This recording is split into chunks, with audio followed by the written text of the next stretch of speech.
Caro Ivo Gallo, caro Lele Marcassa, sei pronto? Prontissimo! Inizia una nostra nuova avventura Un nuovo viaggio! tra paesaggi straordinari. Natura, alberi, lavoro!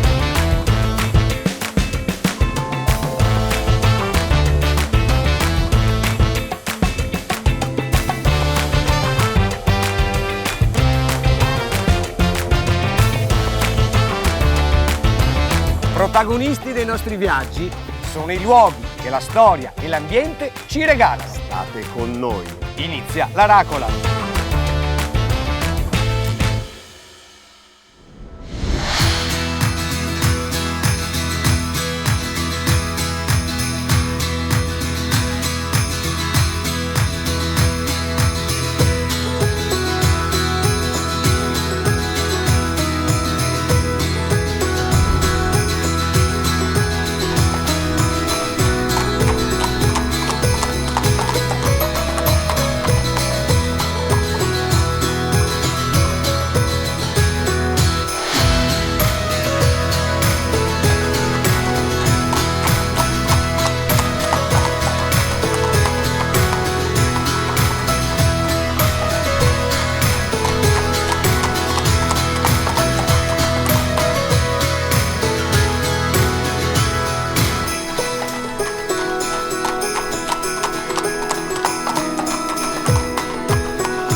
Contentissimo! Dove mi hai portato? Siamo all'ingresso della mitica birreria di Pedavena con i ragazzi che salutiamo e applaudiamo. Un applauso Grazie, totale grazie. generale. Guardate che belli animali. Facciamo un viaggio straordinario alla ricerca di paesaggi meravigliosi tra il Feltrino e l'Alpago. Andiamo? Andiamo, galoppiamo!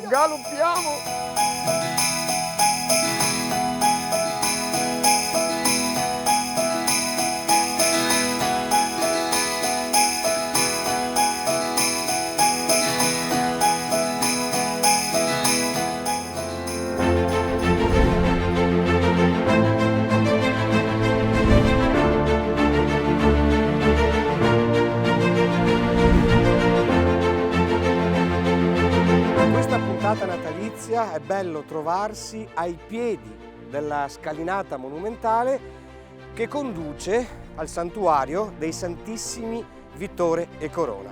Siamo ad Anzù, nel Feltrino, e lo sperone su cui viene costruita questa chiesa è sul monte Miesna e siamo a 344 metri sul livello del mare.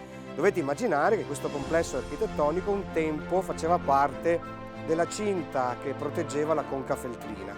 Infatti il santuario è stato costruito sul sedime di un castello romano, quindi di epoca classica, che controllava il passaggio delle milizie e delle merci lungo la via Claudia Augusta Altinata.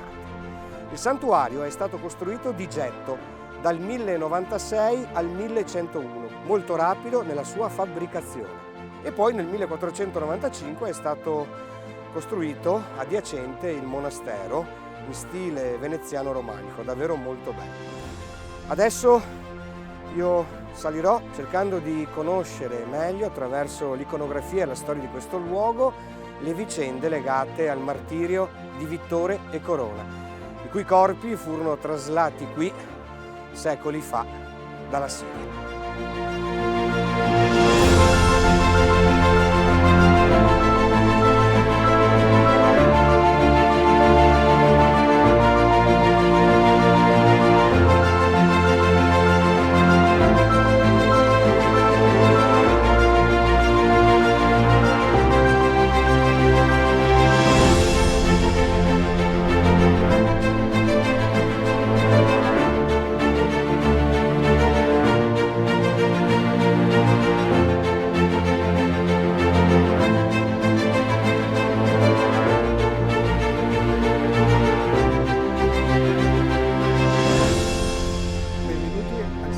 dei Santi Vittore e Corona.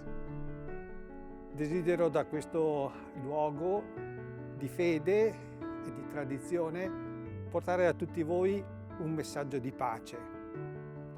Questo santuario custodisce l'immagine di Maria che allatta al suo seno il bambino Gesù.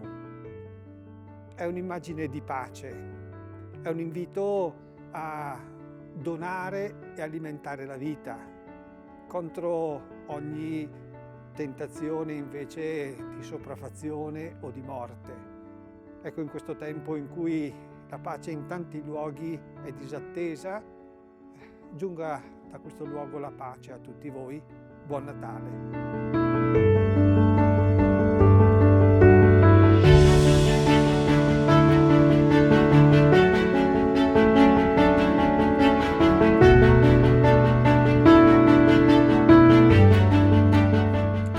Volta mi capita di entrare in questa chiesa, in questo luogo sacro, vengo rapito da ciò che contiene dal punto di vista storico-artistico, perché questo è un gioiello di impronta romanica. Infatti la chiesa viene costruita nel XII secolo e i segni li porta tutti. Poi ci sono delle stratificazioni, però a guardar bene ci sono due affreschi del 1100 che raffigurano i santi Pietro e Paolo, rimasti lì dalle origini di questa edificazione, di questa costruzione architettonico e artistica. Ciò che colpisce l'attenzione sono i tanti affreschi, in particolare, per quanto mi riguarda, nutro un affetto incredibile per quello che si trova alle mie spalle, che è un'ultima cena con gamberi che ritroviamo, una tradizione tardogotica che poi anticipava l'umanesimo, in cui gli apostoli con il Cristo si cibano di gamberi di fiume. Questo perché c'è una simbologia legata al gambero religiosa, il fatto che cammini all'indietro, e poi perché era il cibo della domenica anche dei più poveri, un cibo assolutamente prezioso, il gambero. E poi su una delle pareti notiamo la storia del martirio cruento di Vittore Corona. Vittore era un soldato romano ucciso nel II secolo, dopo aver professato la sua conversione al cristianesimo, dilaniato, ucciso e torturato in maniera davvero cruenta, tanto quanto Corona, che presa la notizia dell'uccisione di Vittore, anche lei manifesta la sua fede cristiana e viene anch'essa cruentemente uccisa. Poi ci sono due affreschi molto importanti che raffigurano il giudizio universale e un'altra ultima cena, che sono di chiarissima impronta giottesca. Si dice addirittura che i frescanti di Padova, che avevano appena lavorato alla Cappella degli Scrovegni, passarono di qua realizzando queste due opere davvero importanti. Altri particolari che aumentano la curiosità e danno splendore a questa storia sono ad esempio quelle colonne che vedete hanno dei capitelli nel presbiterio di impronta orientaleggiante, quindi non si sa se era un bottino di guerra, se arrivarono con le crociate o se fossero stati messi in campo da degli scalpellini orientali che lavoravano a Venezia. In posizione centralissima alle spalle dell'altar maggiore c'è il sarcofago che contiene le spoglie dei Santissimi Vittore e Corona. Pensate che fu sopraelevato nel 1448 ed è bello notare, guardando dal basso verso l'alto, la figura splendida di questo guerriero romano che altri non è che San Vittore, che è rappresentato anche in una bellissima statua lignea. Quindi una chiesa preziosissima ed è bello anche camminare lungo il chiostro di fine 400 dove gli affreschi raccontano in stile ormai già rinascimentale la storia di questo luogo. E quindi in questa giornata natalizia davvero ammiro la cantoria dove c'è un bellissimo organo, pensate, donato nel 1861 da Francesco Giuseppe d'Austria. Quindi tanti anni, tante storie, ma soprattutto tantissima bellezza.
17 febbraio 1897.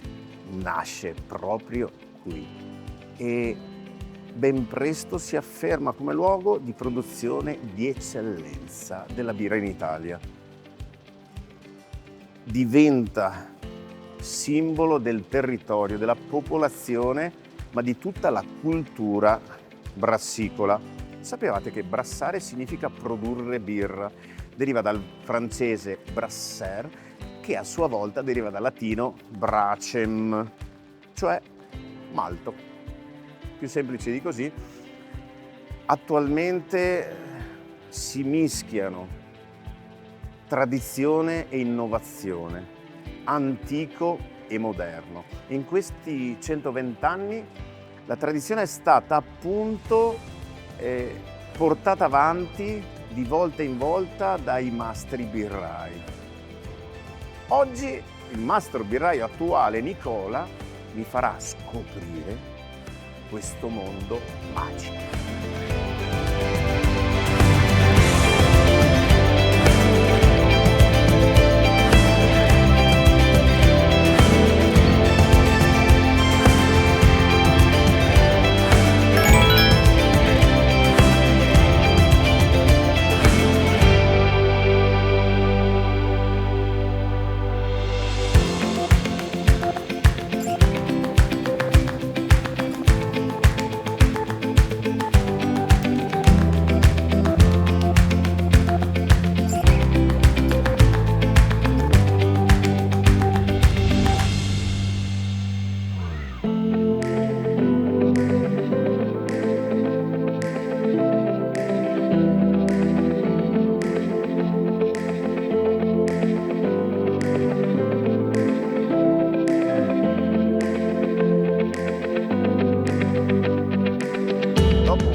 Qui vediamo il frutto del lavoro della fabbrica in Pedavena. Nicola, il mastro birraio attuale, è qui che porta avanti una tradizione ma anche un'innovazione, perché la figura del mastro birraio nel tempo è un po' mutata. Oggi cosa fa il mastro birraio? Oggi cosa fai tu, Nicola? Ma guarda, sì, giustamente dici che negli anni si è evoluta la figura del mastro birraio perché le necessità sono cambiate in tutti questi secoli, noi stiamo parlando di una birreria che ha più di 100 anni. Ad oggi il mastro birraio è quello che organizza principalmente il lavoro, anche perché alcune ricette sono intoccabili. Assolutamente. E quindi queste cose qua non viene neanche permesso di poterci mettere mano. Però c'è tutta un'altra parte da controllare. Noi abbiamo le coltivazioni tramite un consorzio di orzo che mandiamo in parte. L'orzo Dolomiti viene maltato in Italia per i nostri prodotti della linea Dolomiti e i prodotti da filiera italiana. Altri invece, dove viene dichiarato anche da etichetta con orzo italiano, viene controllata tutto dal raccolto fino alla spedizione alla malteria e poi la qualità dell'orzo in rientro nello stabilimento. Con la parte invece proprio quella tecnologica di competenza del mastro birraio o responsabile della fabbricazione oggi sul biglietto da visita, è quella di gestire anche proprio la produzione della birra. Quindi essendo che si parte da una materia prima variabile, perché comunque il malto lo è, natura così, quindi alcuni adattamenti devono essere fatti in corso per poter poi garantire la qualità identica sempre e altissima dei vari prodotti. E la parte, diciamo così, più delicata è, come dicevi prima, quella del lievito, della fermentazione. Voi date da mangiare al lievito in modo che si moltiplichi. Si moltiplica, il lievito è una cellula viva, mangia, respira e si riproduce a tutti gli effetti. Quindi partendo da poco dobbiamo arrivare per avere una quantità sufficiente per fermentare 1000 ettolitri di birra, poi 2000, 5000. Che darà il carattere alla birra, sì. Ecco, una particolarità che abbiamo noi qua a Pedavena, proprio per far lavorare bene alcuni lieviti, quelli storici, specialmente per il prodotto Pedavena, c'è una parte delle cantine che sono rimaste quelle storiche, sono un concetto di vasche aperte, quindi il lievito lavora con una pressione atmosferica molto più bassa rispetto ai serbatoi verticali e questo permette di rilasciare degli esteri, si chiamano, particolari tipici proprio del prodotto Pedavena. Queste non sono mai state toccate perché sono parte integrante assolutamente di quelli che sono gli aromi della birra chiamata in causa adesso Pedavena. E questi aromi so che alla fine della produzione vengono testati, assaggiati. Esattamente, non è che finisca proprio qua il nostro lavoro, ma dobbiamo anche essere sicuri che tutto il processo produttivo, che come dicevo parte dal campo, arriva al fusto, ma per noi l'obiettivo è quello del bar, l'obiettivo è quello della bottiglia finita o del bicchiere spillato correttamente alla mescita. E noi questa cosa qua la controlliamo settimanalmente in una stanza apposita dove vengono messe a paragone più lotti di birre o diversi o comunque uguali per analizzare se c'è un problema, se non c'è, o la qualità, e vengono votate e dato un vero e proprio punteggio al prodotto che stiamo assaggiando. Senti, mi viene voglia di votare una birra, possiamo andare? Possiamo andare assolutamente, Dai, sì. È un bene? Andiamo. Vai.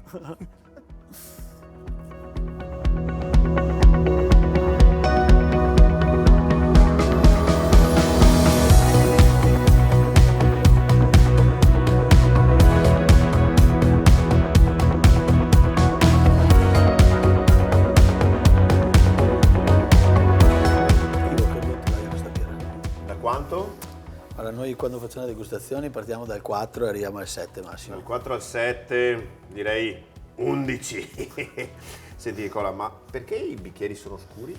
Sì, come dicevo, qua nella sala degustazioni vengono fatti degli assaggi di birre che normalmente non si sanno, non si conoscono, in modo tale da non essere condizionati dal colore oppure dalla persistenza della schiuma, che è un altro parametro molto importante ma che viene valutato in altra maniera.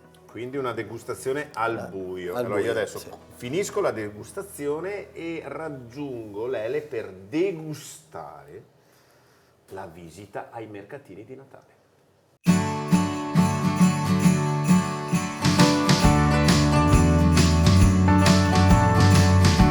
Insomma, è andata bene? Benissimo. La birra, Ormai sono espertissimo. Guarda che bellezza qua. Decisamente. Qua inizia il parco della birreria di Pedavena. È gigantesco. È davvero grandissimo. Tutto grande qui.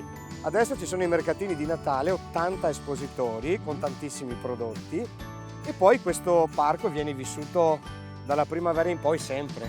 Sì. Quindi questo è il momento natalizio. Sì, che comincia presto perché a metà novembre cominciano, vero? Questo è uno dei mercatini più longevi e più, come dire, protratti nel tempo, ok? E poi durante la primavera e l'estate ci sono altri mercatini, Sì. quindi questo è dedicato evidentemente al Sì, Natale. oggetti proprio legati a Ma questo tutto periodo. l'anno la gente arriva qua la domenica, mangia, beve la birra, tutto... Scusa? No, fermo. Allora, durante la primavera e l'estate ci sono sempre mercatini. Sì. Questo è evidentemente legato al Natale e parte molto presto. Sì, a metà novembre so. Quindi rispetto a tutti gli altri mercatini del Veneto, questo inizia prima. Eh sì, il primo di tutti. Non è tutti i giorni come altri, quindi nei giorni festivi, le domeniche. Quanti espositori ci sono? Perché 80. ne vedo molti. Poi la cosa bella è appunto che durante l'anno, durante la bella stagione, come dicevo, il mercatino cambia natura. Sì. E quindi la gente arriva qua, consuma una birra, va a pranzare e poi passeggia per questo gigantesco parco guardando tantissime meraviglie. Sì, c'è la festa della birra, la festa dell'orzo, quella più importante. importante, Sì, sì. perché l'orzo, per produrre la birra che prima ho fatto, è a chilometro zero. Sì, Tutti i produttori portano qui... conferiscono l'orzo, come si Esatto. fa un po' con la vite, Esatto, collina, perché c'è la grande fabbrica e quindi è un'attività che riguarda tante comunità di questa Sì. zona. Che questa fabbrica è proprio legata al territorio e alla popolazione di questi. La gente l'ha voluta, zone. l'ha salvata e poi la birreria è diventata una sorta di punto focale di più regioni, perché qua la domenica, il sabato, Benissimo. è davvero un posto dove uno Tutto grande, tutto tanto. l'estate c'è il chiosco, insomma tante cose. Adesso è bello viverla con queste luci di Natale e stiamo bene qua, no? Sì. Ed è Ed è proprio l'atmosfera che ci fa pensare davvero al Natale.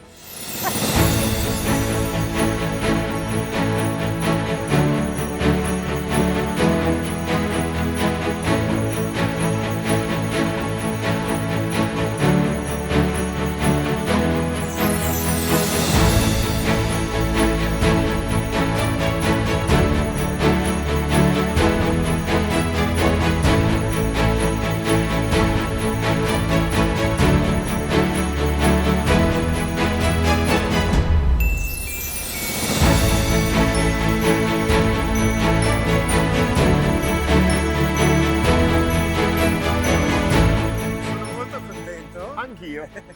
di ritrovare Lionello. Esatto.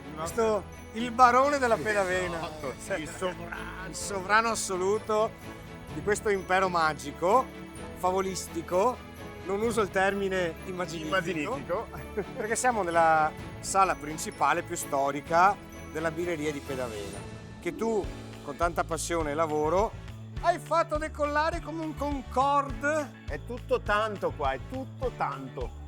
Allora, raccontaci un po' la storia di questo locale, Lionello. Questa stanza un po' ripercorre un percorso fatto di birra, di lavoro, di comunità, di socialità. Esattamente, questa stanza nasce quando è nata la birreria Pedavena, è la sala principale nel 1934 e viene chiamata Sala degli Elefanti perché i Luciani, antichi proprietari e costruttori di questo stabile, avevano fatto la guerra d'Africa, ritornando avevano portato con loro 2 elefanti in ceramica e quindi hanno voluto dedicare a questa loro avventura questa sala, che è una sala maestosa, come si vede. Sì, è molto elegante, e ripercorre proprio lo spirito che si racchiude all'interno di questo contenitore anche artistico, diciamo. Ma non è l'unica. Non è l'unica, anzi ce n'è una più grande. Certamente sì, abbiamo la sala porticato dove c'è l'affresco del pittore Feltrino Resentera che racconta la storia di Monte Pallidi. Eh sì, infatti, se non sbaglio, è uno degli affreschi da parete più lunghi d'Italia. La famosa leggenda dei Monti Pallidi, come diceva Lionello, e quindi Richiama Dino Buzzati. bravo. Certamente sì, qui siamo in terra di Zino Buzzati. Poi c'è tutto l'esterno che d'estate Sì, abbiamo il nostro parco dove ci sono campi di tennis, campi da bocce, padel e dove la gente di Pedavena, anche la nostra Feltrina, viene a trascorrere le sue giornate, ma soprattutto tutti i nostri grandi fruitori che sono i turisti del Triveneto. Poi ovviamente chi ha una famiglia e bambini può vedere gli animali, può Certamente. camminare in libertà nel parco, poi ci si ferma qui a bere una birra di altissima qualità evidentemente, a mangiare, e poi c'è questa cosa che siete velocissimi, Sì. le pietanze, cioè uno si siede e in 5 minuti gli arriva il piatto. Sì, ogni sabato e ogni domenica chi viene a Pedavena trova qualcosa di diverso e qualcosa che gli fa passare la sua giornata in allegria e in famiglia. Quindi il segreto, se volessimo dirlo, qual è? La velocità, la grandezza, ok, la qualità della birra o gli eventi? Cos'è che È un mix rende magico questo luogo? È un mix di tutto questo, ma soprattutto credo sia la passione che noi gli gestori e i nostri dipendenti ci mettono per far vivere questo locale, che è un locale aperto a tutti. Io aggiungerei un locale vicino alla gente. Esatto. Grazie. Io farei anche un bel brindisi per il Natale insieme a Lionello. Ma prima l'abbraccio!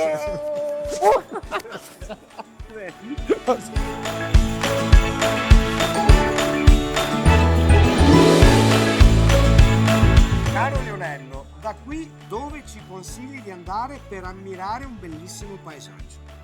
Nel Sovramontino, nella borgata di Zorzoi, a vedere i mercatini di Natale. Fantastico. Segnato. Allora con Lionello di Vogallo E Lele Marcassa. facciamo un bel brindisi natalizio qui dalla birreria di Pedavena.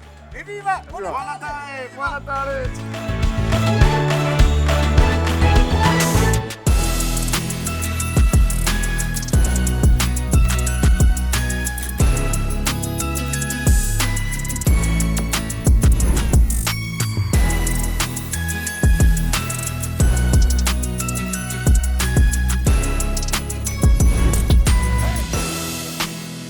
Siamo nel cuore di Zorzoi, questo splendido borgo adagiato sulle pendici del Monte Castello, che è stato abitato sin dall'epoca romana. Infatti il toponimo deriva da Dordoi, il quale poi a sua volta deriva da Georgius, che significa Giorgio, che era un possidente che coltivava queste terre di montagna. Infatti le attività principali erano legate all'agricoltura e ovviamente alla pastorizia. Queste attività sono durate per secoli, tanto che vediamo ancora i resti di queste antiche case rurali che hanno le tipiche stalle a volta dette cuba, e in questi ballatoi e poggioli che venivano utilizzati per essiccare le granaglie, i fagioli e le patate. Alcune famiglie attraverso queste attività si arricchirono molto, come per esempio la famiglia Moretta, costruendosi un bellissimo palazzo.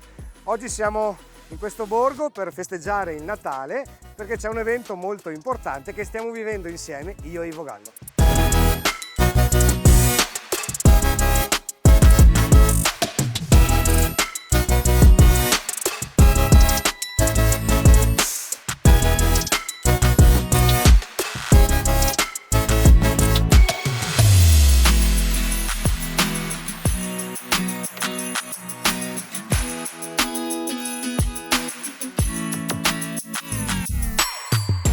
Sono Ernestina della Corteluccio e benvenuti a questa puntata di Ernestina della fine del mondo su Radio VM. Abbiamo trovato due personaggi che voi anche all'estero conoscete, ma se per caso i vostri nomi sono? Lele? Ivo. E sono il conduttore di un programma che vi porta a scoprire anche un po' quello che cerchiamo di fare noi nel nostro piccolo, l'Ernestina della fine del mondo. Possiamo mandare un saluto per i nostri bellunesi all'estero che ci seguono? Sì, assolutamente. Quelli in Argentina, in Sud America, vai in tutto il mondo, dai. Cari In che bellunesi, lingua? In che lingua? Spagnola, sai? Spagnola, spagnola, spagnolo? Italiano, facciamo in italiano così Italiano, tutto il mondo ok. ci capiscono, dagli Stati Uniti all'Argentina. Ragazzi, noi dai. salutiamo tutti i bellunesi nel mondo. Pensa che noi siamo veneziani, ma i nostri genitori hanno vissuto in Svizzera, quindi Oh, c'è un mia legame. Sì, c'è un legame. L'immigrazione è un periodo storico del Veneto e tu sei tornata qua. Assolutamente, siamo qui a Sorsoi di Sovramonte, anche paese, terra delle mie radici, del mio cognome Dalla Corte, a Servo in realtà. E sono qua in questo mercatino, abbiamo trovato pure i Krampus che sono là. Ma ripetimi come si chiama questo posto? Qua siamo a Sorsoi di Sovramonte. Tortoi. Bello. Lo dico in argentino. Mi piace. Grazie. Auguri. Auguri. Auguri.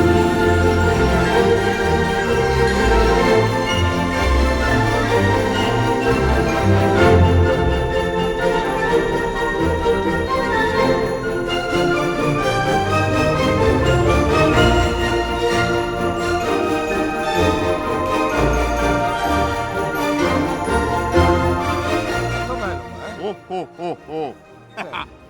Babbo Natale? Identico. Sì. La barba, sempre più bianca. Perché Babbo Natale? Dove siamo? Sulla slitta. Di Babbo Natale. E quindi stiamo vivendo questo evento molto importante per il Veneto, è uno dei mercatini più famosi della regione. Sì, 16ª edizione. A Zorzoi. Sì, io non sapevo che ci fosse anche la classificazione con le stelle, tipo gli hotel. Questo Sì. è un mercatino 5 stelle. Quindi è veramente importante. Oggi è strapieno di gente, anche perché è una giornata e noi Sì. la viviamo come tutti gli avventori oggi, brindando, mangiando, vedendo gli oggetti che la gente dalle case espone, quindi è molto bello. Ragazze, venite qui con noi!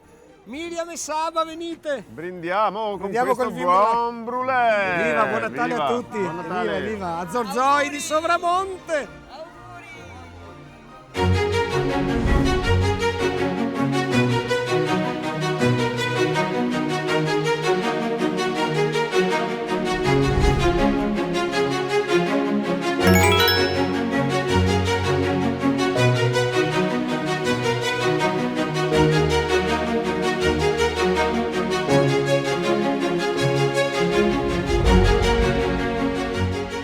Abbiamo guadagnato l'interno della chiesa dedicata a San Zenone Vescovo. È stata costruita sul sedime di un'antica torre d'avvistamento. Notiamo il paesaggio intorno a noi, quindi questo colle era strategico, anche perché sul percorso di un'antica strada, addirittura pre-romana, che dalla via Claudia Augusta Altinate, in epoca classica, portava verso il Primiero. La struttura è di inizio 500, tipicamente tardogotica. In realtà l'interno che vediamo oggi è frutto di una ricostruzione, di un riadattamento che è stato iniziato a partire dal 1719. Quindi c'è una sorta di post barocco, che però si esprime in maniera molto elegante. Ciò che colpisce l'attenzione all'interno di questa chiesa è la pala che si trova sull'altar maggiore, che in realtà in origine era un polittico, che poi è stato privato di queste divisioni lignee e rimane una pala attribuita al Nasocchio, che ci mostra il Padre Eterno, quell'animo tipicamente legato all'umanesimo, quindi siamo già in periodo rinascimentale, lo si vede dai tratti, dalla cifra stilistica. C'è una Madonna col bambino in trono, con i santi Zenone e Silvestro. Non si vede perché è nascosta dal tabernacolo l'adorazione dei magi, ma c'è una piccola riproduzione che ce la ricorda al lato proprio dell'altare. Devo dire che è davvero molto bella. Io credo che salendo qua si riesca un po' a recuperare il proprio spirito. Oggi è una giornata per noi molto importante perché festeggiamo il Natale e quindi con questo panorama invernale che ci lascia questo miscuglio immaginifico tra nubi e sole, riesce a donarci davvero qualcosa e speriamo che qualcosa arrivi davvero anche a tutti voi.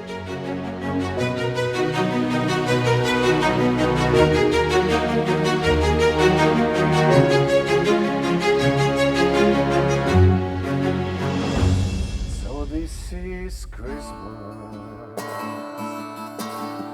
What have you done? Another young over, and a new one just begun. And so this is Christmas. I hope you had fun. The enemy one, the old and the young. And very Merry Christmas and a Happy New Year. Let's hope it's a good one without any fear. Oh, it's over if you want it. Oh, it's over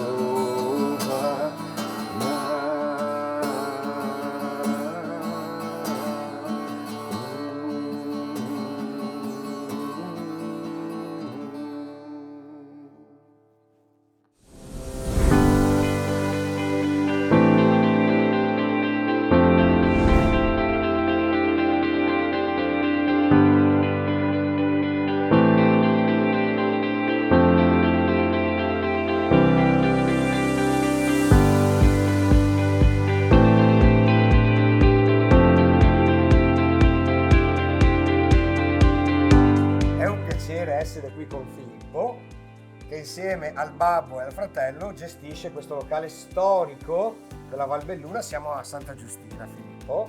Il locale guarda le Dolomiti bellunesi ed è rinomato per l'alta qualità della pasticceria. Sbaglio? No, è giusto. No, è corretto, è corretto. Diciamo che nel corso degli anni, dall'84, la pasticceria La Briciola è cresciuta da una piccola realtà locale e pian pianino si è fatta conoscere forse in tutto il Veneto, possiamo dire, e anche fuori.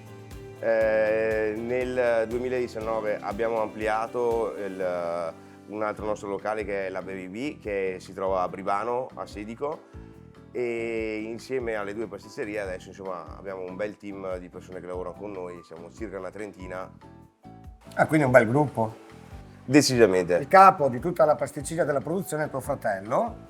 Del capo della produzione è mio fratello, io seguo l'altro punto vendita e la parte di comunicazione, mentre mio papà rimane il boss delle torte, come lo definiamo noi in famiglia. Ok, sono loro due gli artefici di questi dolci straordinari praticamente.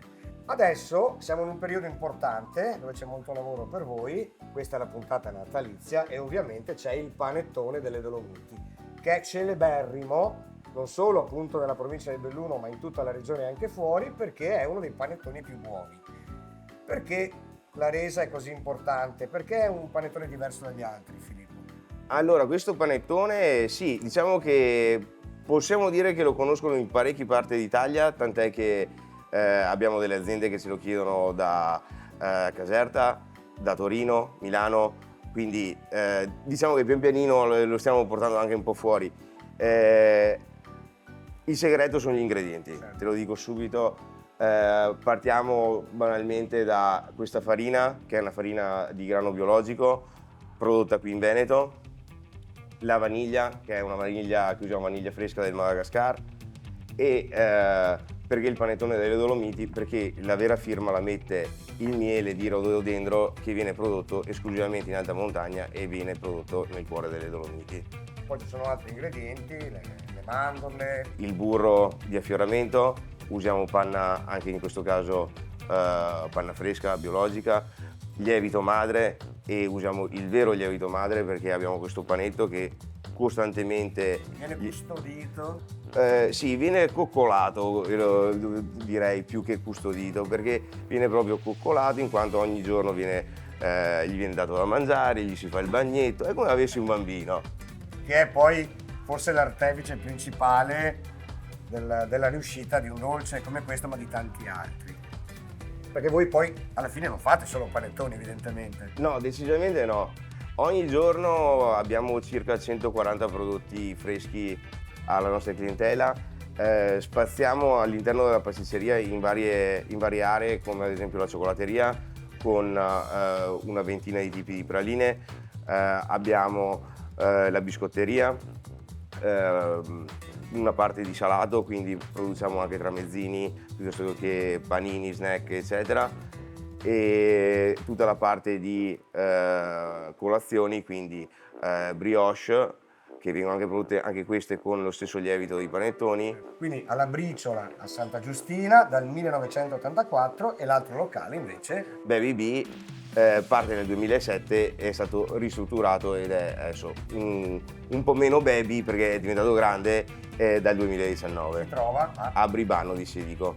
Se sei d'accordo, direi di tagliare, incidere questa meraviglia della pasticceria che è il panettone delle Dolomiti della Briciola. Direi che non c'è altra alternativa.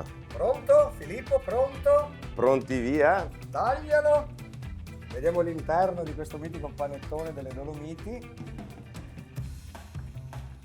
Volevo farlo vedere ai nostri amici che ci guardano.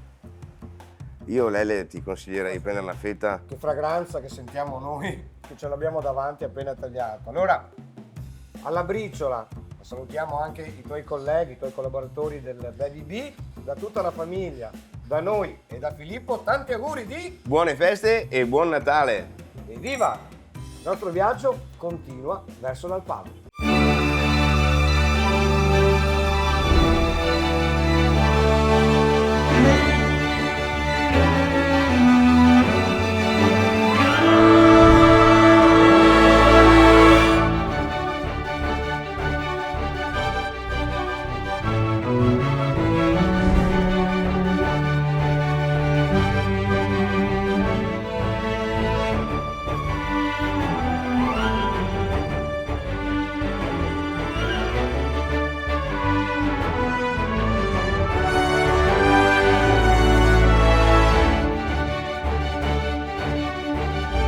Siamo arrivati a Spert, questo borgo davvero meraviglioso che si trova tra il lago di Santa Croce e il bosco del Cansiglio. Tutta quest'area è stata abitata sin dal Paleolitico superiore, quindi 10.000 anni fa. E degli importanti scavi del 93 hanno portato alla luce dei reperti che collocano proprio le comunità in periodo così lontano nel tempo. Dalla fine dell'XI secolo a.C. ci sono varie ondate di popolazioni paleovenete e poi si assiste al controllo dell'impero romano con la formazione della 10ª Regio, Venezia ed Istria. Infatti proprio qui passava una strada romana che collegava la moderna statale Alemagna, l'antica strada regia, con la via Claudia Augusta Altinate, e forse quest'oggi un piccolo tratto di quell'antica via la percorreremo, immersi in questa natura lussureggiante. Poi ci furono le ondate ovviamente invasive dopo la fine dell'impero romano e prima i Goti di Teodorico e poi dal 568 d.C. l'arrivo dei Longobardi, tanto che molti toponimi rimangono derivanti proprio da quell'antica dominazione. Infatti Spert deriva da Aspert, termine longobardo. La stessa Farra dal Pago deriva da Fara, cioè un'unione di famiglie che creava la comunità stabile. Addirittura il Cansiglio ha una derivazione invece romana perché deriva da concilium. Anche in questo caso si intende un'aggregazione di più famiglie. Pensate che con l'arrivo della Serenissima Repubblica di Venezia, la Repubblica di San Marco, la foresta diviene un luogo fondamentale per l'approvvigionamento del legname che serviva alla dominante. Era infatti chiamato il bosco da remi, con cui si costruivano i remi appunto delle galee, e furono chiamati a tagliare gli alberi, a disboscare queste aree i famosi cimbri che provenivano dall'Alto Vicentino. Cimbro deriva da zimber, che significa appunto tagliatore di legna. Oggi questa località è davvero fiorente, molto bella, c'è un turismo che arriva sempre in maniera educata e sostenibile ad ammirare queste bellezze. Questo borgo che si sta vestendo per il Natale ci riempie davvero il cuore di grandi emozioni.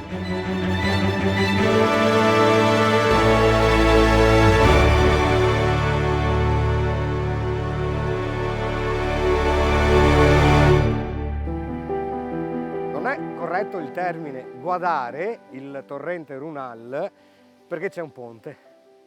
In realtà i ponti sono due, uno lo affronteremo un po' più avanti, lungo questo percorso meraviglioso. I ponti romani, ebbene sì, sono chiamati così. In realtà c'è un misto tra storia e leggenda che riguarda questi manufatti di pietra. Qualcuno dice che siano effettivamente dei ponti romani, altri dicono che siano longobardi, altri non sanno. Ecco, io sto dalla parte di chi non sa, però ho cercato di capire, chiedendo agli abitanti di queste comunità, la realtà storica di questi ponti. Allora, il fatto che qui passasse un percorso romano è assolutamente accertato e acclarato, quindi viene spontaneo pensare che lungo questa strada romana ci fossero dei ponti, appunto per attraversare il torrente. E quindi, secondo me, la teoria, diciamo quella più corretta, azzardo, è che siano dei ponti longobardi, anche se i longobardi non erano così famosi per la costruzione di ponti, forse per cinte murarie, per rocche, per torri, ma non per ponti. E forse però i Longobardi, quando arrivano qua nella seconda metà del 500 d.C., mettono a posto dei ponti, degli attraversamenti già esistenti. Comunque la struttura di pietra che vediamo richiama perfettamente l'architettura romana. Quindi io concludo questa grande arrampicata sugli specchi dicendo che sono dei ponti antichi, forse costruiti su dei resti di attraversamenti romani. Quindi ci stanno entrambe le teorie. E poi sappiamo che comunque Roma aveva un peso importante su quest'area del Veneto, perché prima appunto dell'arrivo dei Goti e poi dei Longobardi, l'impero trovò questo luogo interessante, anche per il microclima di cui gode questa terra. Ovviamente le montagne a corona e il lago di Santa Croce, chiamato appunto durante il periodo imperiale Lacus Piso oppure Lapacum, da cui deriva il termine Alpago. Quindi insieme a Divo continuo lungo questo antico percorso che conduce verso il Cansiglio, ma dove si trova a un certo punto il santuario dedicato alla Madonna, dove ci aspetta Roberto.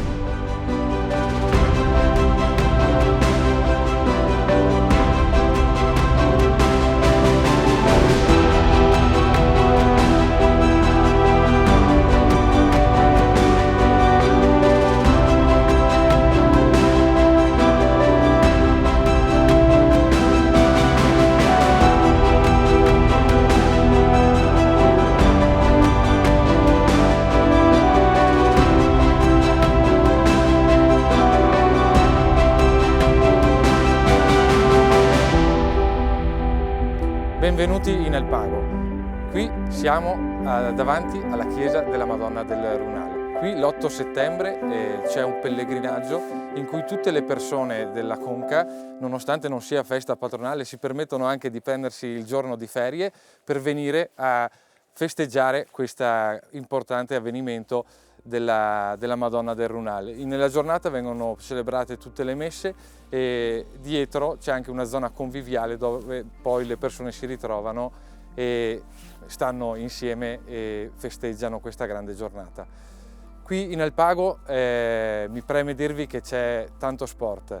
Ivo e Lele sono appena passati nei ponti romani dove spesso d'estate si fa il canyoning e quindi si fanno attività di canyoning e quindi ci si cala lungo il fiume del Runal e si va pian piano fino ad arrivare al centro di Farra. Inoltre qui in Alpago abbiamo tantissime attività sportive, dall'aria, tutti gli sport d'aria, a tutti gli sport poi che si svolgono nel nostro lago e quindi tutti gli sport di vela e di acqua. Vi aspettiamo qui in Alpago e vi auguriamo delle serene e felici feste.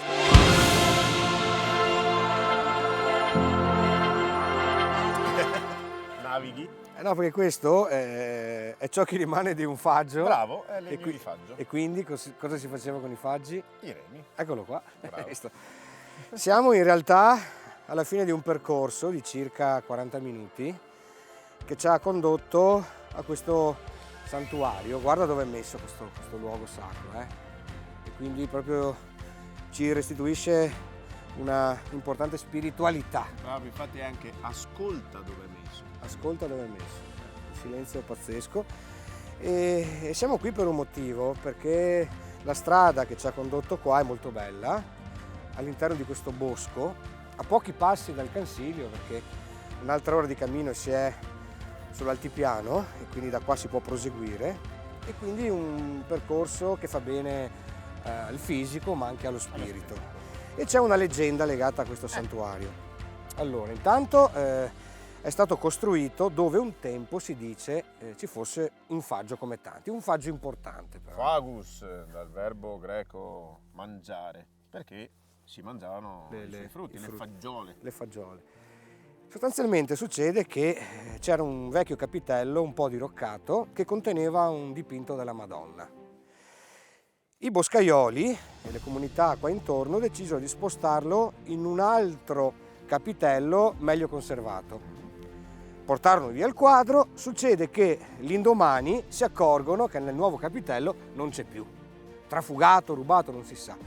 Poi tornando qua lo vedono appeso al faggio e quindi dicono chi sarà stato, come mai? L'indomani replicano l'impresa e risuccede la stessa cosa e così più volte. A un certo punto decisero che l'unico modo perché non si spostasse più questo quadro, questa icona della Madonna, era quella di abbattere il faggio. Quindi con le asce i boscaioli tentano di appunto abbatterlo e si accorgono che ogni volta che colpiscono il faggio si rompe l'ascia. E quindi questo è sostanzialmente un miracolo in qualche modo. Da quel giorno si decise che quindi per conservare questo quadro della Madonna ci fosse bisogno di un grande capitello e quindi venne eretta questa chiesa che è divenuta un santuario a ricordo di questa leggenda, di questo miracolo, ma ancora molti chiedono la grazia e poi c'è un famoso pellegrinaggio. Quindi in questa terra d'Alpago che guarda con questa luce incantevole invernale, queste montagne e il lago, noi siamo davvero appagati, felici e torniamo a Spezia.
Abbiamo guadagnato la piazza di Spert e scopriamo che qui c'è un'associazione che si occupa di iniziative a favore della comunità, lo Spert Team. In particolar modo in questo periodo natalizio c'è Presepi tra le vie.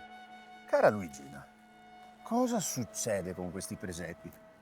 Ma diciamo che tra tante iniziative anche questo è un modo per tenere vivo il nostro paese, un paese piccolino, un po' dislocato dal resto del comune di Alpago, diciamo, e cerchiamo un po' di sopravvivere. È spertuto, scusa la battuta. Quindi voi per sopravvivere vi inventate queste cose. Sì. Niente, questa manifestazione, per esempio per le vie, è alla 14ª edizione ormai e ne andiamo fieri perché viene veramente molta gente a trovarci, a visitare i presepi e poi la cosa più importante è che però le famiglie, i paesani, ecco, contribuiscono e partecipano a questo evento. Partecipano facendo anche loro il loro presepe che lo fanno all'esterno delle abitazioni in modo che siano visitabili. Ma poi cosa succede oltre ai presepi?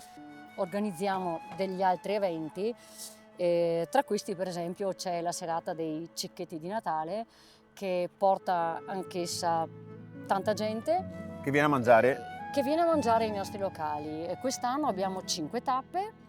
Abbiamo il ristorante al Cogo, abbiamo che farà un antipasto, abbiamo la pizzeria che fa i tranci di pizza, abbiamo il ristorante al Foguer che farà un primo, abbiamo la macelleria Brandalise che fa un secondo e un bel finale al panificio Pasticceria del Cansiglio, Spert Cansiglio, che farà il dolce. Ma musica non ce n'è? Sì, abbiamo anche la musica, abbiamo degli zamponiari che ogni anno tradizionalmente arrivano da Feltre. Sono 3 o 4, dipende dalle disponibilità che hanno anche loro, arrivano e accompagnano questa serata. Quello che abbiamo respirato io e Lele qui è proprio l'accoglienza da parte della comunità e per fortuna esistono queste associazioni che in sinergia appunto con la comunità creano questi eventi che sono anche la sagra estiva e poi i mercatini e tante altre iniziative durante tutto l'anno. Grazie. Grazie a voi.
Sono particolarmente contento perché questo borgo, il borgo di Spert, è riuscito a riaccendere in me l'antico pensiero sfavillante per il Natale, nel senso che quando si è bambini è il momento forse più bello, più vissuto, e in questa comunità così accogliente, in questo borgo dal punto di vista paesaggistico straordinario, ho messo di nuovo i piedi dentro questa festa. In questo luogo i ragazzi organizzano molti eventi in questo momento del Natale, ma soprattutto c'è questa diffusione iconografica del presepe. Il presepe per noi italiani ha un senso molto importante, è una sorta di tradizione che ha radici antiche che caratterizza il nostro popolo, e ricordiamo che il primo presepe fu voluto da San Francesco d'Assisi nel 1223, che poi era una commistione tra presepe vivente e presepe iconografico. Oggi questo paese ci restituisce questa sensazione animata, molto spirituale ma molto allegra, perché poi c'è un connubio di eventi, di festa e tante cose. E devo dire che l'italianità si rispecchia nel presepe, nel senso che forse c'è qualche connessione con la classicità. Dovete immaginare che durante il periodo romano, quindi in pieno paganesimo, gli dei avevano, come dire, una raffigurazione iconografica che restituiva potenza, arguzia, forza, quindi Giove, la bellezza Venere, Mercurio, e c'era, come dire, un disegno preciso che dava alla gente questa sensazione di forza e di vitalità. Poi il cristianesimo evidentemente ha pescato all'interno del classicismo. All'inizio del Medioevo tutto era molto statico, un po' come succede nella Chiesa ortodossa, quindi le icone sono bidimensionali, ma con l'arrivo dell'umanesimo, a partire già da Giotto, in cui i volti restituiscono una drammaticità, un'espressione, comunicano, inizia un percorso virtuoso che ci conduce al Rinascimento. Ecco, e lì c'è il trionfo dell'umanesimo all'interno del cristianesimo. Quindi quelle figure possenti di forza, coraggio, bellezza del paganesimo diventano gli artefici della nostra spiritualità. Quindi attraverso l'arte, la grandezza dello spirito ha assunto le sembianze di una donna e di un bambino. Nel ventre tuo si riaccese l'amore, per cui lo fuoco nell'eterna pace, così è germinato questo fiore.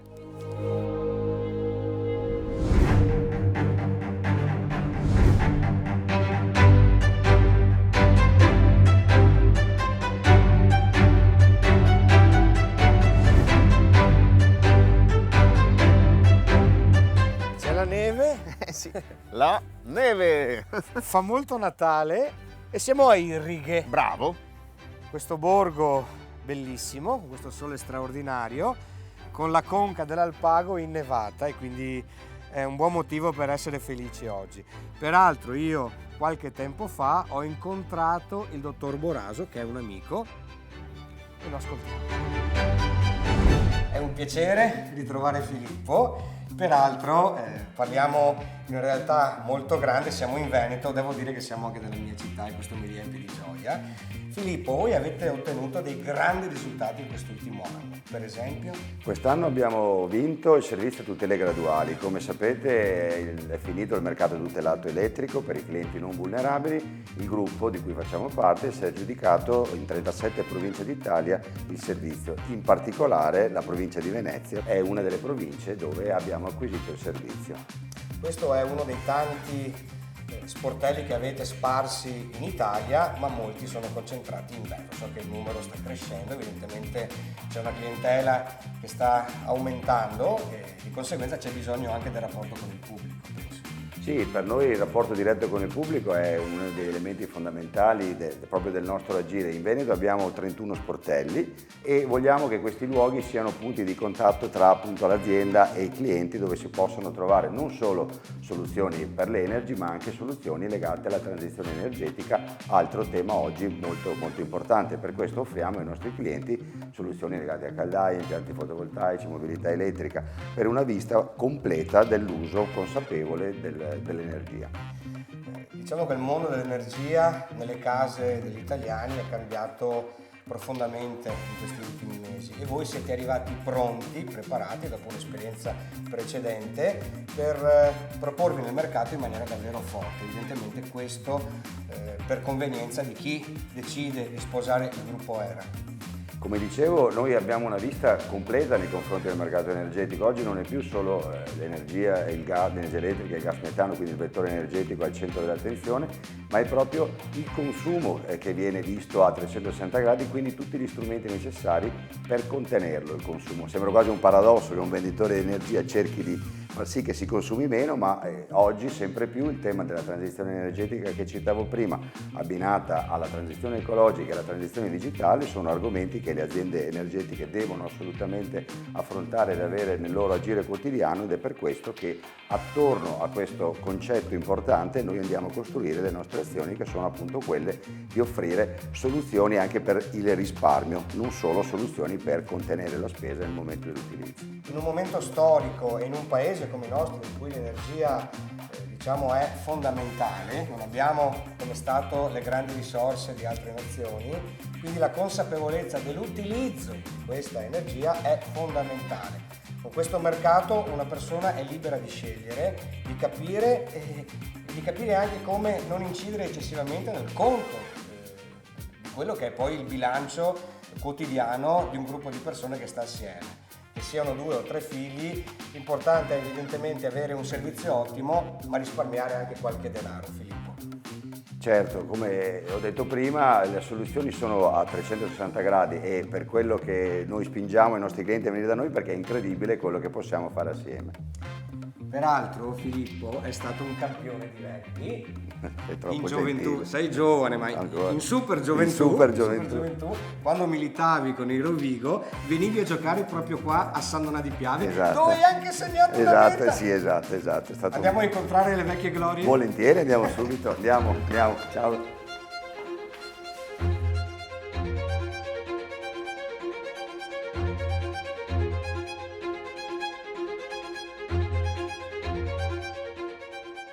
In questa giornata meravigliosa abbiamo incontrato un'opera architettonica che è uno scrigno d'arte. Questo è il santuario della Beata Vergine Maria delle Grazie.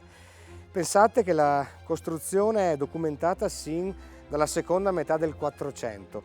Ciò che vediamo oggi invece in realtà è frutto di una grande restaurazione compiuta nel 1774 per volontà dei regolieri di Irrighe e di Funes. Chiesero al vescovo di ampliare e sistemare questa chiesa. All'interno ci sono molte opere importanti, tra cui una bellissima crocifissione di Francesco Maggiotto. C'è una statua lignea della Madonna con Bambino, a cui la comunità è devotissima, e poi una pala molto importante, ma ce la racconterà Mauro.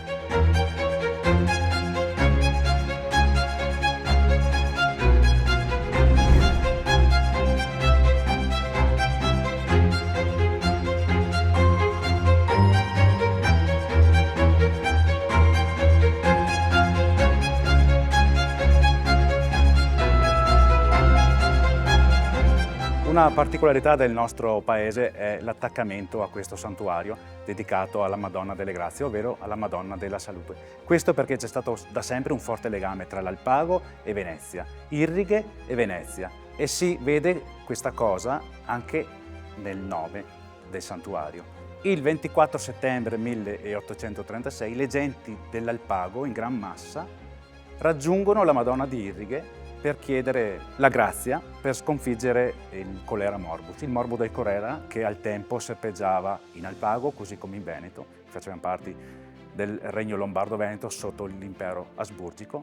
A grazia ricevuta da quel 24 settembre 1836, tutti gli anni, nella stessa data, nello stesso giorno, a Irrighe si celebra la festa della Madonna della Salute.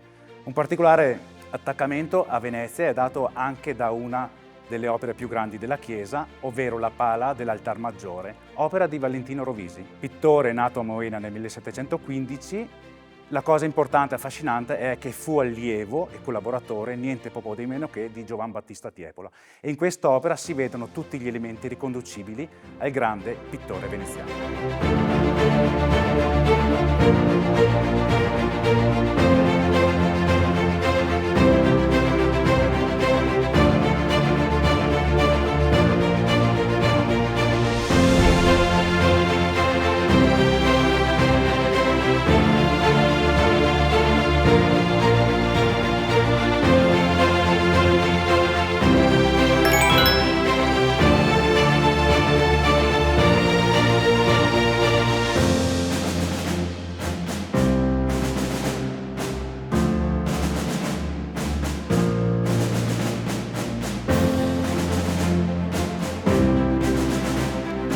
stavolta qualcuno potrebbe dire ancora l'abete rosso, e avrebbe ragione, perché questo amico albero lo abbiamo trovato più volte nei nostri viaggi. L'abete rosso o il PEF, come lo chiamano a queste parti. Vi ho già raccontato che è l'albero di risonanza perché costruiscono strumenti musicali, vi ho già raccontato che è l'albero maschio perché gli alberi che fluitavano verso Venezia facevano quel rumore maschio, cupo. Ma non vi ho mai raccontato la leggenda legata all'albero di Natale. Sì, perché si racconta che nel 724 Winfrid, un missionario anglosassone che predicava in territori pagani germanici, poi conosciuto come San Bonifacio, si ritrovò in un momento abbastanza teso perché ai piedi di una grossa quercia c'era una popolazione, i Catti, una tribù di pagani che stavano sacrificando un bambino. Lui si oppose e addirittura abbatté l'albero a colpi d'ascia. Si accorse che una volta abbattuta la quercia c'era dietro un piccolo abete rosso, proprio tipo questo qua, e decise di donarlo a questa tribù ormai convertita come simbolo di vita eterna, di nuova luce. Da quel giorno cominciarono ad adornarlo con delle candele, simbolo della discesa dello Spirito Santo. Questa tradizione poi arrivò in tutto il mondo, fino ai giorni nostri, quando a Natale adorniamo, abbelliamo il nostro abete rosso. Quindi un albero che simboleggia luce, vita, serenità. E per questo ora lo abbraccerò, perché abbracciare un albero porta fortuna, ma soprattutto ti allunga la vita.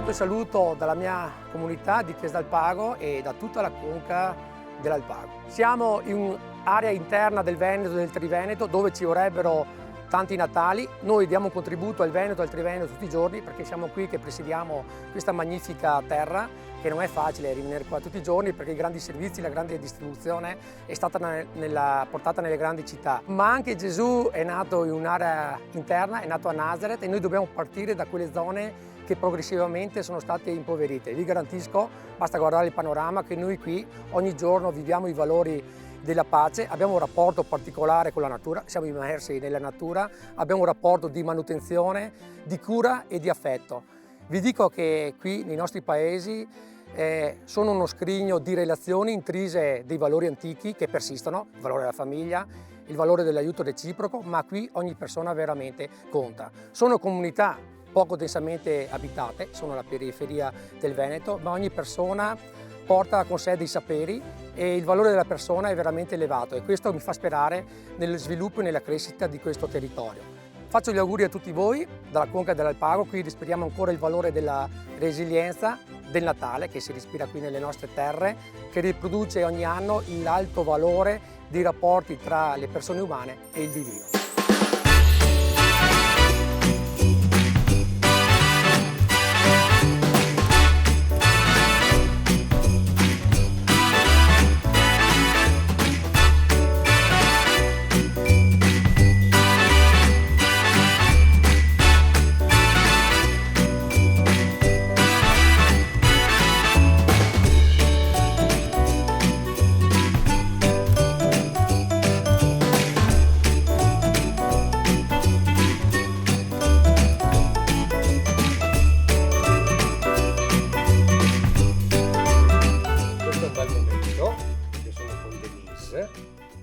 siamo all'interno di questo locale che si chiama La Ridesta, quindi per antonomasia è un luogo in cui si sorride, si sta insieme, si sta in compagnia. Io ti ringrazio per l'ospitalità. Grazie a voi. Tu è un anno che sei qua, che gestisci insieme a... Il mio compagno, Raul. Che lo salutiamo, lo ringraziamo. E qui cucinate, preparate i prodotti tipici dell'Alpago. Sì. E quindi cosa hai messo oggi su questa tavola, Denise? Allora, una vellutata di gialette, che sono questi fagioli tipici della Val Belluna. Molto piccoli, hanno bisogno di parecchie ore di riidratazione. L'ho preparata con dello scalogno, con rosmarino, olio extravergine e acqua, chiaramente. Poi c'è anche un secondo in questo caso. Sì. Uno spezzatino di cervo con la polenta. Quindi, polenta del mulino. All'interno di questo locale si assaporano i piatti tipici di questa tradizione. Oltre a questo fate molti altri piatti. Sì, abbiamo il pastin che è sempre tipico nostro, il formaggio alla piastra, la selvaggina, dei primi piatti. Tipo gli gnocchi che ho appena assaggiato, straordinari. Grazie. Se sei d'accordo, Denise, io assaggerei questa vellutata, sì, che fa molto Natale. Eccola qua. Con i fagioli gialletti. Beh, è davvero buona. La vellutata la accompagniamo con questo straordinario Valdobbiadene Prosecco Superiore di OCG, Rive di Colbertallo. Io brindo a Raul, a Denise che è qui con me, e a questo luogo davvero meraviglioso in cui il nostro spirito ci fa pensare come guadagnare questi luoghi significhi riappropriarsi di ciò che siamo stati. E mi viene come sempre in mente Italo Calvino che dice che bisogna diventare senza mai smettere di essere, e questa è la vera anima ed essenza dell'Alpago. Ora brinderemo però, cara Denise, insieme anche a tutti i nostri amici che abbiamo ritrovato qui alla Ridesta. Io ringrazio te, Raul, per l'ospitalità. Venite in questo luogo perché si respira davvero l'anima dell'Alpago. Evviva, grazie.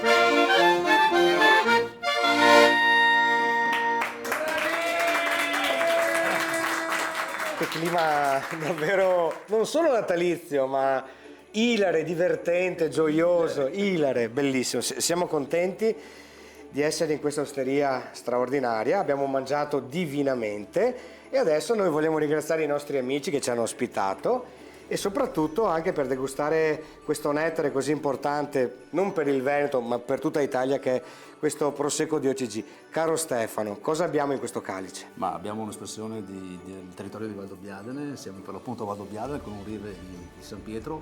Oggi siamo qui nell'Alpago, in questo magnifico posto, a respirare proprio il Natale, non è vero? Quindi le bollicine sono proprio sinonimo di festa e di stare insieme. Io ti ringrazio Stefano per la tua cortesia, siamo diventati super amici in questo anno e poi abbiamo anche il presidente della provincia di Belluno, Roberto Padri! Beh, insomma, a nome di tutta le comunità della provincia di Belluno, della nostra meravigliosa provincia, tantissimi auguri di buon Natale con un pensiero speciale a chi soffre e che sicuramente non potrà godersi magari di un clima familiare. Noi però siamo vicini a tutti e questo è un modo per augurare a tutti veramente buone feste e un buon 2025.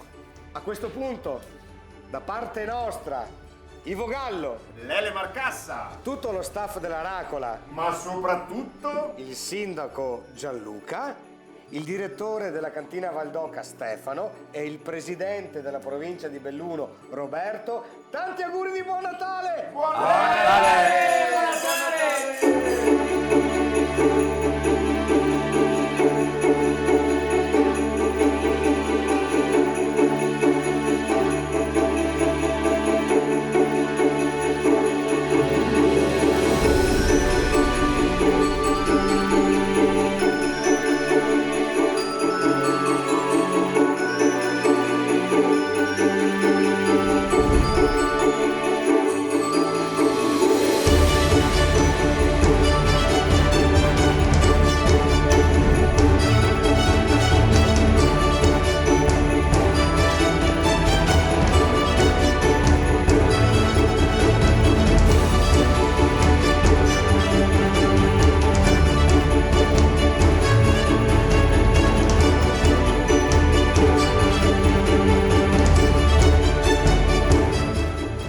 Freschino. Hai visto? Siamo in TV.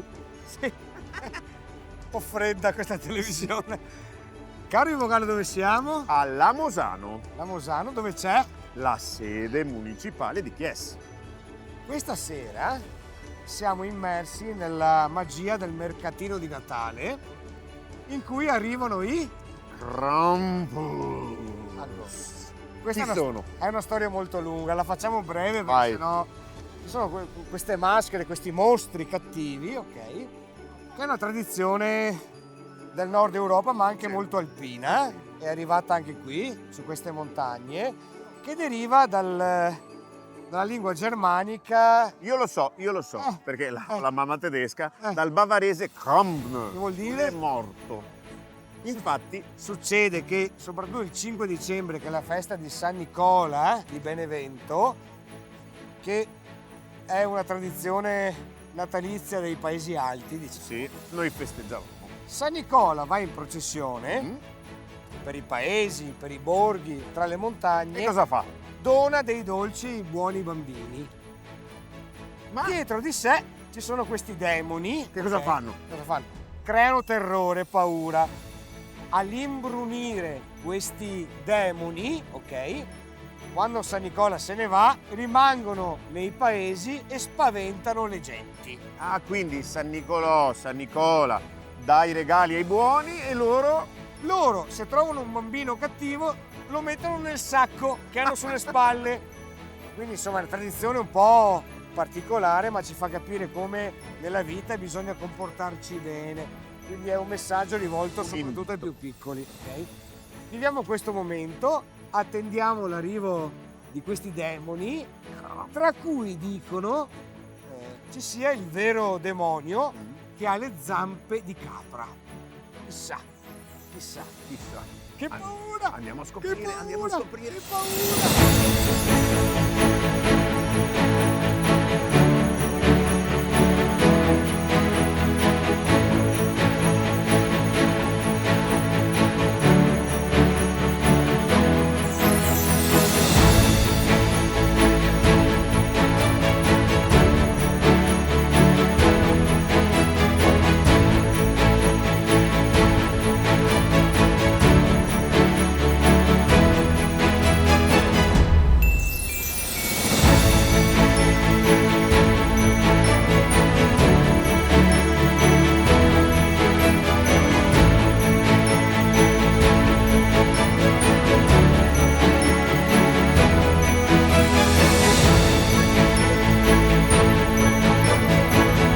Intanto, cosa sta succedendo? A Tambre.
capito.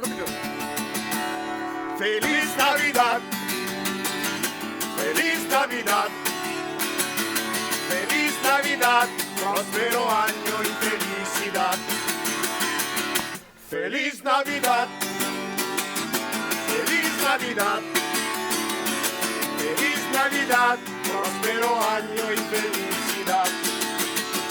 I wanna wish you a Merry Christmas. I wanna wish you a Merry Christmas. I wanna wish you a Merry Christmas from the bottom of my heart. I wanna wish you a Merry Christmas. I wanna wish you a Merry Christmas. I wanna wish you a Merry Christmas from the bottom